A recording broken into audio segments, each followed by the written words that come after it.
Bismillahirrahmanirrahim. Assalamualaikum warahmatullahi wabarakatuh. Alhamdulillahilladzi anzala 'ala 'abdihi al-kitaba wa lam yaj'alhu 'iwajan qayyiman liyunzira ba'san shadidan min ladunhu wa yubashshira al-mu'minin alladzina ya'maluna as-salihati anna lahum ajran hasana. أشهد أن لا إله إلا الله وحده لا شريك له وأشهد أن محمدا عبده ورسوله لا نبي بعده. اللهم صل وسلم وبارك على النبي الكريم وعلى آله وصحبه أجمعين. أما بعد. Hadirin Bapak Ibu jemaah subuh Masjid Al-Ridha yang dimuliakan Allah, pengurus UKM sama-sama kita hormati. Alhamdulillah kita kembali bertemu dalam kajian tasawuf. Lanjutkan pertemuan kita pada pertemuan sebelumnya yang membicarakan tentang kesucian diri. Sebelumnya saya ingin mengucapkan terima kasih juga kepada Ustaz Muhammad Saleh yang mengingatkan saya untuk hadir. Kemarin saya masih terpikir karena belum ada informasi, mungkin libur. Untuk tadi malam beliau kontak saya dan alhamdulillah bisa hadir kembali kemarin. Bapak Ibu yang berbahagia, kalau kita kilas balik pada pertemuan sebelumnya, kita menjelaskan tentang amal dan kesucian diri. Kalau selama ini orang menganggap bahwa yang dibawa mati, bekal mati adalah amal, maka dalam kajian kita, kajian tasawuf ini, kita mengatakan bahwa amal itu tidak dibawa mati. Jadi apa yang dibawa mati kalau bukan amal? Amal soleh pun nggak dibawa mati. Kalau ada orang yang mengatakan amal soleh dibawa mati, harusnya kalau logikanya benar bahwa amal itu dibawa mati, maka yang dibawa mati itu bukan hanya amal soleh, amal salah pun dibawa mati. Itu logikanya. Tetapi dalam kajian tasawuf, baik amal soleh maupun amal salah, amal toleh itu tidak dibawa mati. Amal itu artinya perbuatan, pekerjaan. Amal itu dilakukan, dikerjakan, diperbuat. Jadi tidak dibawa-bawa, tidak. Jangankan dibawa mati, dibawa keluar masjid saja pun enggak. Kita sholat subuh, yang kita bawa keluar masjid sholat subuh, enggak. Kenapa? Karena sholat subuhnya sudah kita kerjakan.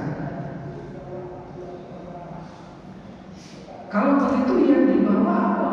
Yang dibawa pulang, dibawa mati, bekal mati, itu adalah hasil dari amal. Pertanyaannya, apakah semua amal ada hasilnya? Jawabannya tidak. Tidak semua amal itu ada hasilnya.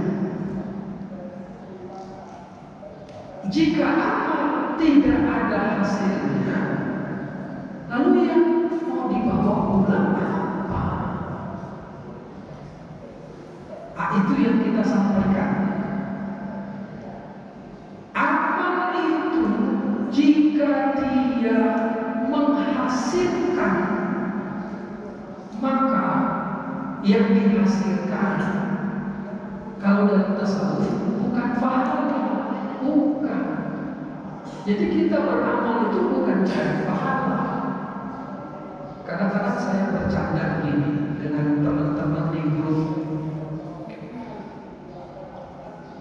Kalau amal dibawa mati, saya candain gini, bawanya pakai apa? Bawa amal itu pakai apa? Orang kita kan pulang gak bawa apa-apa. Akhir-akhir candanya begitu. Jadi kalau amal itu ada hasilnya, maka Quran menyebut hasil dari amal itu adalah kesucian diri. Dalam hadis disebut fitrah, dalam Quran disebut nafsul mutmainnah. Jadi yang dibawa pulang mati itu apa? Nafsul mutmainnah. Apa kata Quran? Ya ayyatuhan nafsul mutmainnah irji'i ila rabbiki radiyatan mardiyah fadkhuli fi ibadi wadkhuli jannati. Kalau orang beramal dan amalnya itu ada hasilnya, hasilnya itu nafsul mutmainnah, dia masuk surga tanpa hisab. Tanpa hisab. Kenapa? Karena Quran yang bilang kalau Tuhan memberi perintah, fadkhuli fi ibadi, bergabunglah dengan hamba-hambaku, wadkhuli jannati, masuklah ke dalam surga. Apa artinya? Artinya masuk surga tanpa hisab. Jadi cerita amal bukan. Tapi tidak ada kesucian diri kecuali dengan amal. Tidak mungkin ada orang yang bersih, yang suci, kecuali amalnya adalah amal soleh. Tapi bukan amal soleh yang dibawa pulang mati, bukan. Yang dibawa mati itu adalah hasilnya. Itulah kesucian, itulah nafsul mutmainnah.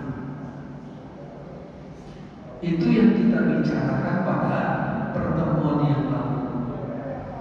Nanti suatu saat kita jelaskan nafsul mutmainnah itu apa. Tapi belum kesana kajian kita.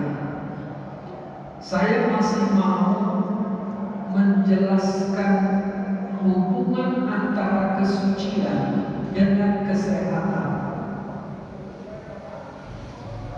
Kemarin dalam pengajian subuh Sabtu kemarin, saya tidak tahu kalau di antara jamaah itu ada yang dokter.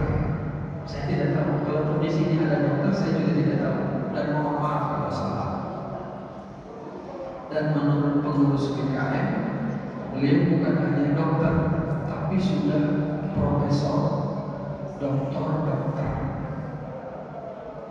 Kata beliau, jarang-jarang kajian itu dalam tasawuf, apalagi jika dihubungkan dengan kesehatan. Selama ini yang paling paham tentang kesehatan siapa? Ya mereka. Tapi saya tidak menjelaskan kesehatan versi mereka. Meskipun tidak terlepas dari apa yang sudah ada dalam medis kedokteran. Begini, kita mau menghubungkan antara nafsu mutmainnah dengan dengan kesehatan. Hubungannya apa hubungannya? Kalau kita sudah sampai pada kesucian diri, ketenangan batin itu pasti muncul. Pasti. Kalau orang sudah bersih, sudah suci, maka pikirannya pasti tenang. Kalau dalam bahasa psikoterapi yang kita gunakan, pikiran ini kalau mau tenang, diamkan dulu. Diamkan dulu. Maka salah satu bentuk terapi yang kita ajarkan adalah terapi zikir diam. Gimana itu? Kemarin saya ketemu, kebetulan ada tamu datang dari Aceh, dari Langsa. Beliau ternyata sedang mendalami sebuah tarekat. Dia tanya saya, abang sulung di mana? Karena dia punya tempat sulung sendiri. Saya bilang tempatnya di sini. Zikirnya kayak mana? Begini Bapak Ibu, zikir itu secara umum ada 3. Pertama, zikir dengan lisan.